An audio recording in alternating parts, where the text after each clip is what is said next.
Hello guys, आज मैं सिद्ध साहित्य के बारे में बताऊंगी जो कि आपके एमए सेकेंड सेमेस्टर में लगा है। तो सिद्ध साहित्य के अंतर्गत 84 सिद्धांतों के वे साहित्य रचनाएं आते हैं जो लोक भाषा हिंदी में लिखे गए हैं।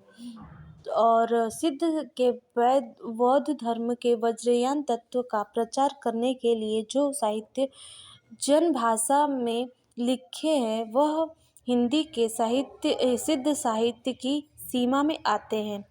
राहुल सकृत्यायन ने 84 सिद्धांतों ने के नामों का उल्लेख किया है, जिनमें सिद्ध सरहप्पा से यह साहित्य आरंभ होता है। मतलब जो नाम उल्लेख 84 राहुल सकृत्यायन ने जो 84 सिद्धांतों का नाम उल्लेख किया है, उसमें जो सबसे पहले है वो सरहप्पा से ही सिद्ध सरहप्पा से ही साहित्य का आरंभ होता है।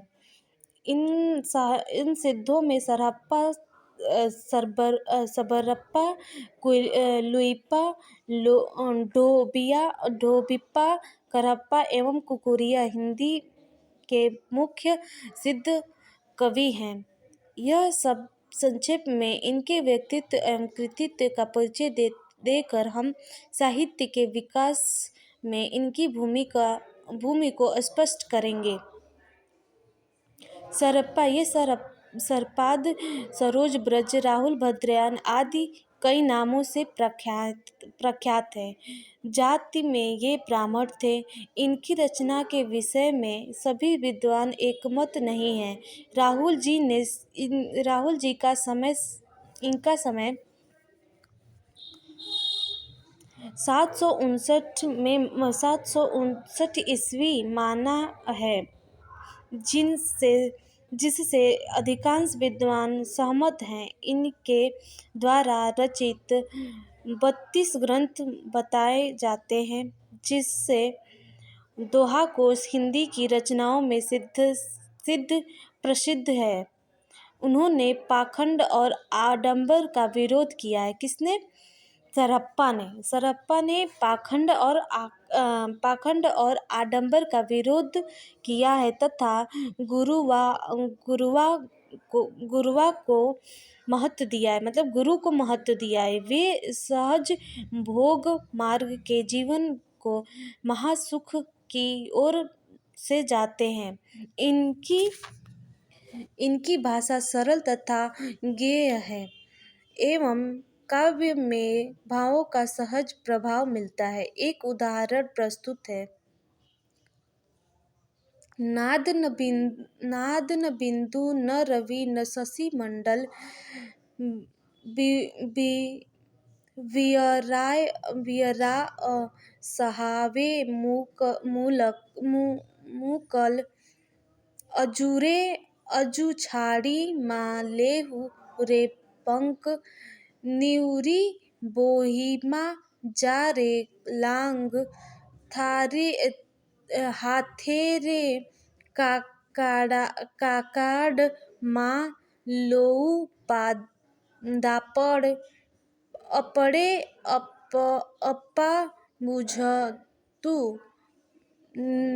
निमंत्रण। मतलब ये जो इनकी भाषा है, सरहप्पा की इस कविता से यह स्पष्ट है कि इनकी भाषा तो हिंदी ही है, केवल उस पर यंत्र तंत्र अपभ्रंश का प्रभाव है। भाषा और शिल्प की ओर परंपरा संत साहित्य में जाकर नए रूप में उभरी। उसका बीज रूप सरहप्पा के काव्य में दृष्टव्य है। सबरप्पा, इनका जन्म क्षत्रिय कुल में 780 ईस्वी में हुआ। क्षत्रिय कुल में हुआ। ये मतलब जो सबरप्पा है, इनका जन्म क्षत्रिय कुल में हुआ और 780 ईस्वी में हुआ था। सरहप्पा सरहप्पा से इन्होंने ज्ञान प्राप्त किया। सरहप्पा इनके गुरु थे, मतलब एक तरफ से गुरु माना जाएगा। सरहप्पा के गुरु सरहप्पा थे। ज्ञान प्राप्त किया था। सबरों का सजीवन व्यतीत करने के कारण वे सबरप्पा कहे जाने लगे।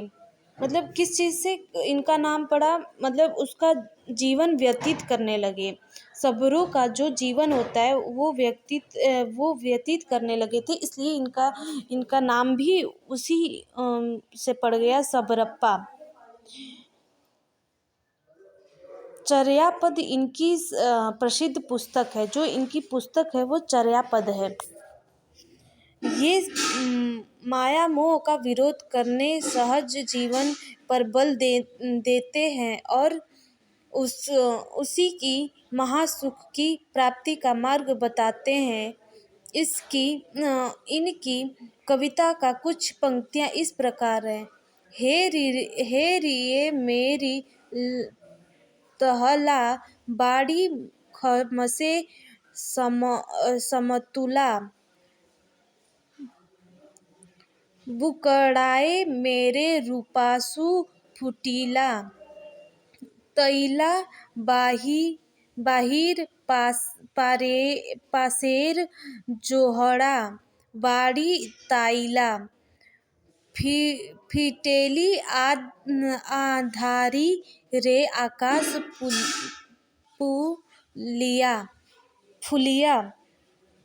तो इनकी जो मतलब पंक्ति है, जो भी कविता है इनकी कविता तो समझ में नहीं आएगी, बट इनके बारे में मैंने जो भी बताया, अगर आपको समझ में आए तो वीडियो को लाइक और सब्सक्राइब ज़रूर करिएगा।